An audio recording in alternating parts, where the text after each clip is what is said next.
Cool loop. Now what? What's up, everyone? Ryan from Oakland Ghosts here. And if you're an electronic musician, producer, or just someone that dabbles with analog, modular, semi-modular gear, chances are you've asked yourself that very question.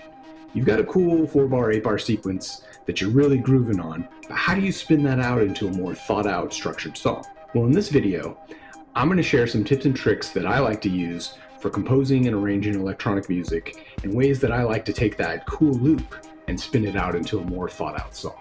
Let's get started. My first tip is just finish it. Now, this may be obvious to anyone who's using analog, modular, semi-modular equipment. Once you unpatch that thing, it's gone. I mean, you can take pictures, but chances are you're never getting that sound back. So I encourage you, just finish the song out. Or at the very least, record a very long jam session of you twisting knobs and stuff so you can try to get back to it. This also applies to just about anyone who's making anything on any piece of gear. The reason I encourage you to finish it is, in my career as a musician and an artist, if there's one thing that separates the successful people from the unsuccessful people, it's that successful people are the ones that can finish it. I heard a quote somewhere that fine art is the art of painting space and music is the art of painting time. And I really like that quote for a lot of reasons, but one of them is that spark of inspiration that you're feeling when you created this loop, when you created this thing that you're making. It's gonna fade over time. And yeah, you could save the loop and you can say you're gonna come back to it, but I promise you, when you come back to it, you're gonna have new experiences, you're gonna have new technical skills, you're gonna have a lot of new stuff. But on top of that, you're just not gonna feel the same way that you felt when you were making that thing. So I'd encourage you to milk it for all it's worth and see the song through. I think there's also a lot of roadblocks that artists have mentally, am I good enough to see my vision out? Am I gonna ruin this loop that I think's really good by trying to create it into a song? You just have to get over that. And the only way that you're ever gonna get over it and get better at it is by practice. And that same goes for arranging and structuring songs. You're gonna get better at that. You're gonna find out what works for you. You're gonna find out what works for your production. You're gonna find tips and tricks of your own that consistently work. And the only way you're gonna get there is by doing it over and over and over again, like anything else. Next tip, layering and loop stacking. Let me show you what I mean. So what I mean by layering or loop stacking is simply this. Say you've got your core loop, and usually that's just a couple instruments. For me, it was a combination of the DFAM, the Taiga, Subharmonicon, and Mother 32. And this is the loop that I came up with to start. Here we go.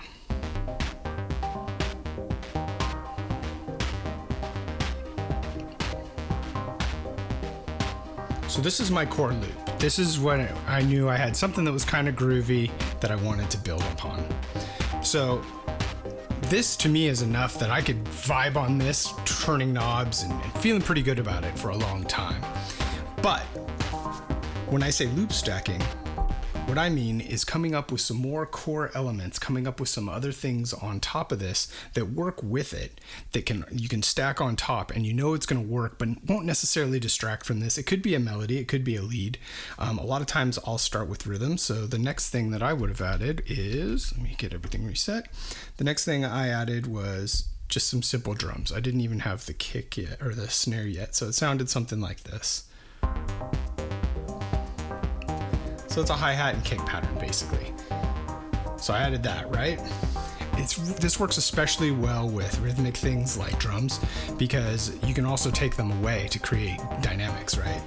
I actually added another thing. This is another pattern, another sequence I made for drums.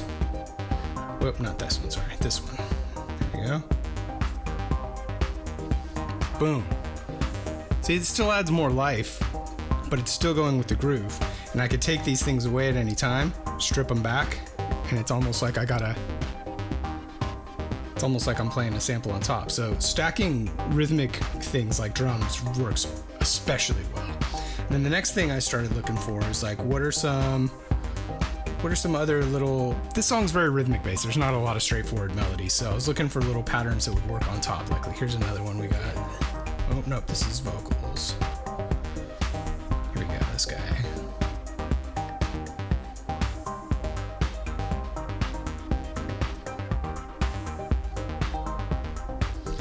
Right? So I'm just looking for lots of different things that I could start stacking on top.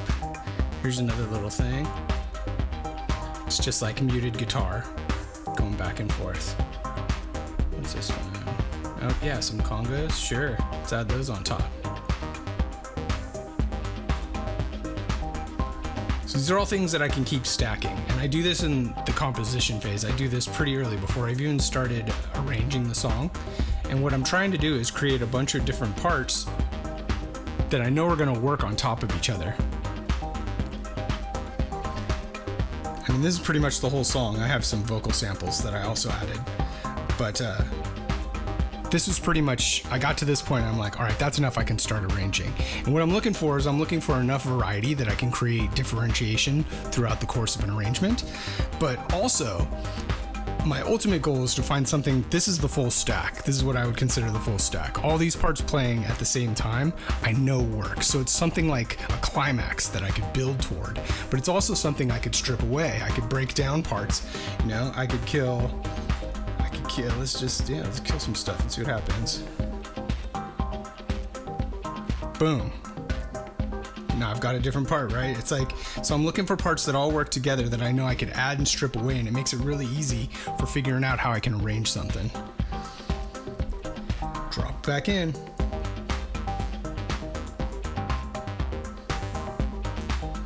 So that's what I mean by loop stacking or layering. Look for a bunch of parts that are, you know, are all going to work on top of each other, because then you know you never have to play them all on top of each other. Oftentimes, like I said, I work toward a climax, but you don't have to. It could be as simple as just knowing that you have all these different parts gives you a bunch of different parts for your songs to build out your arrangement. Here's another obvious one. Add a B part.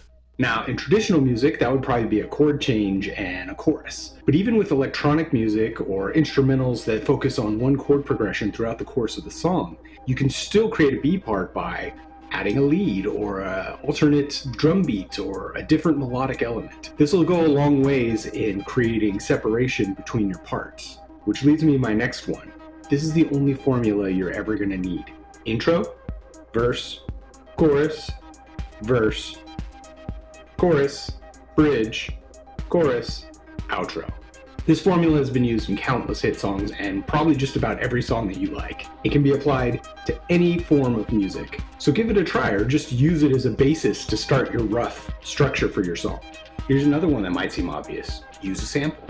Sometimes the missing ingredient or just the secret sauce to help push your track over the line and figure out what that arrangement's going to be is the perfect soundbite. I like to use old movies, old commercials, infomercials, or really obscure internet stuff to kind of find that perfect soundbite that works for my composition. But a lot of times, it's exactly what was missing. All right, this one's probably my most important tip.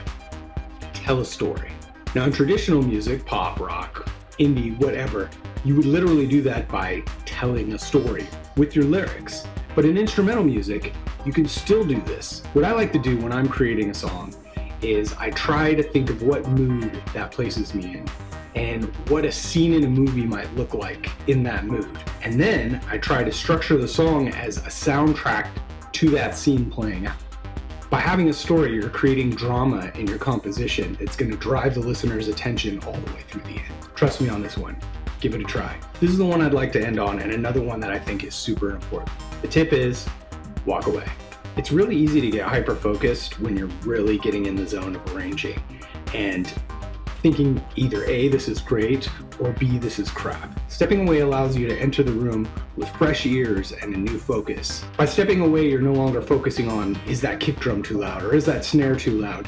You're able to come in with fresh ears and listen to the composition as a whole and see if it's working. I hope these tips are going to help you out. These are just some of the things that I try to consider when I'm creating my own songs. I've been asked to do videos on arranging and song structure in the past, and the truth is, every song is different. I feel like I'm a conduit sometimes, and the song kind of tells me where it needs to go. But these are the kind of tips and tricks that I keep in my head in every composition to help me get over the finish line. I hope to help you out too. Do you guys have any tips or tricks? Leave a comment below. If you have any questions, definitely hit me up. I hope this was helpful. Give it a try and let me know how it works. Ryan out.